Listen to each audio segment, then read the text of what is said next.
At 11 p.m. in San Francisco, the city beds down. At the international airport, a film company moves out on runway 5. The work is dangerous.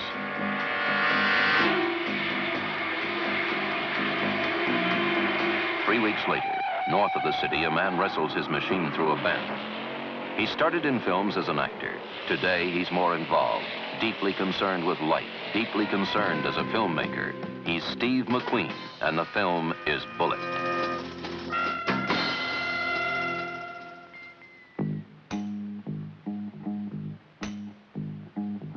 In the beginning, we felt that we should start off working in close harmony at a racetrack so that Bill Hickman and myself would be used to working close to each other at high speed.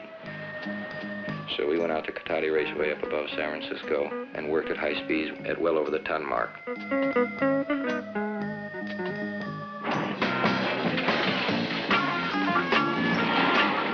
Highly bred cars are capricious. The men who drive, like Hickman and McQueen, are sensitive to every twitch of the wheel.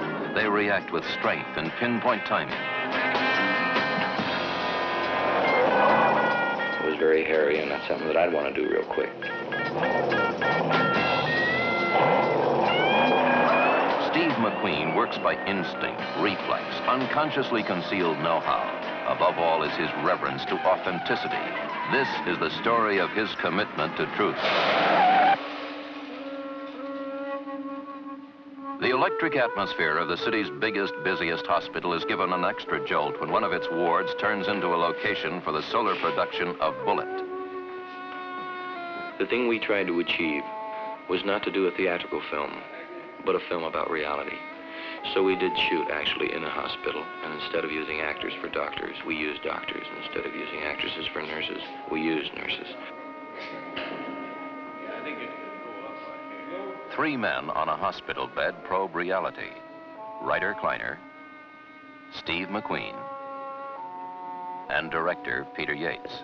Steve digs into characters in such a way as to bring up an original way of portraying an emotion. I mean, he really works like mad to find a way which is right for him and which he can believe in. Peter Yates also finds Robert Vaughn as another of the new breed of actor who digs into a character to bring out an emotion.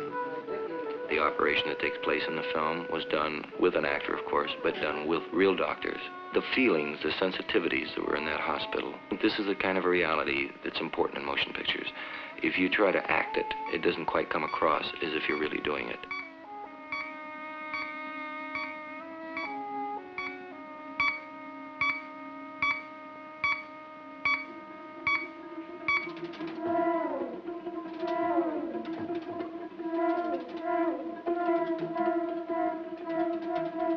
We had the reality we wanted.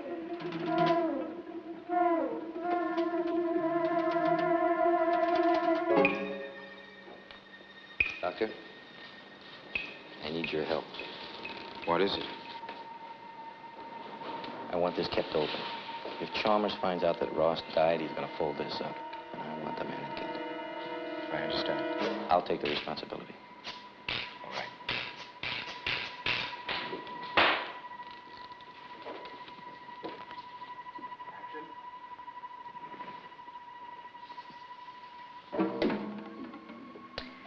What went wrong, Lieutenant? Who else knew where he was? What? Who else knew where he was? What are you implying? Well, they know where to look for him, and they used your name to get in. Are you suggesting I disclosed his whereabouts? I want to know about Ross. What was the deal you had with him? The deal? Lieutenant, don't try to evade the responsibility. In your parlance, you blew it. To you, it was a job, no more. Were it more, had you the dedication I was led to believe? Believe what you want. You work your side of the street, and I'll work mine. Lieutenant, I shall personally officiate your public crucifixion. Cut it. Shooting a film entirely on location does have its problems. One of our locations was the architect's office, where Jacqueline Bissett, who plays my girlfriend in the film, worked. And these people who worked there, of course, were very dubious about a motion picture crew coming in with sound equipment and cameras and interrupting their work. They were very courteous, and They showed our actors how to work the slide rulers, how draftsmen would be, how they would act. We chose Jacqueline Bisset for the film because I felt that she had a very sincere quality to her. I think when you're choosing a girl to play opposite Steve McQueen, you have to be very, very careful because he doesn't look the kind of man who would have a girl who was in any way painted or presented with a feeling of insincerity. What's the velocity per second of a 5-inch pipe?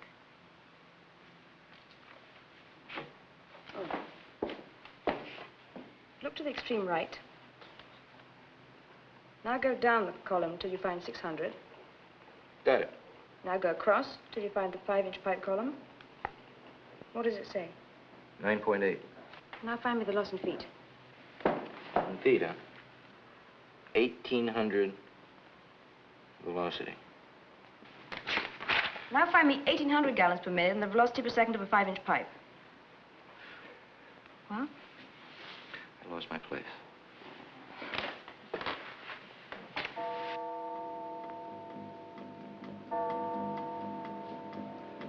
There are big problems, of course, in doing a chase as dangerous as this on the streets, is that nothing comes off, like wheels, axles, shock absorbers, because the things that we did in the streets with automobiles, I don't think will be done for a long, long time. We had Bill Hickman, who was probably one of the finest stunt drivers in the world today, and myself was probably the worst. Then we had both of our minds psyched in together. So then all we had to do was get the stuntmen, which we had 8, we thought were the best, and put them in cars to act as pedestrians, so that when we were going by them at well over 100 miles an hour, we knew what they were going to do, and they knew what we were going to do. And of course, a car coming at that speed, if you lose it and spin it, the men are in great jeopardy. Then, of course, we planned out our route. We were involved in approximately 22 to 30 square blocks. So we had close to 50 people stationed with walkie-talkies in different parts of the city that we were shooting in that would be able to give us clearances when to start and know that everything would be taken care of as far as people accidentally walking into the scene.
Steve McQueen builds a bond between audience and actor with his concern for reality.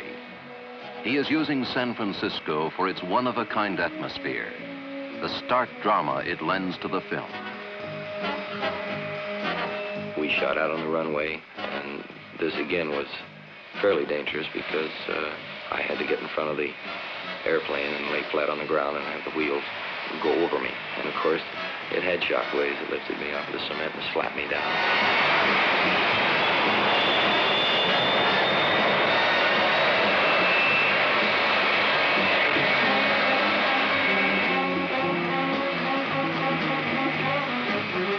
Steve McQueen works for the truth in Bullet.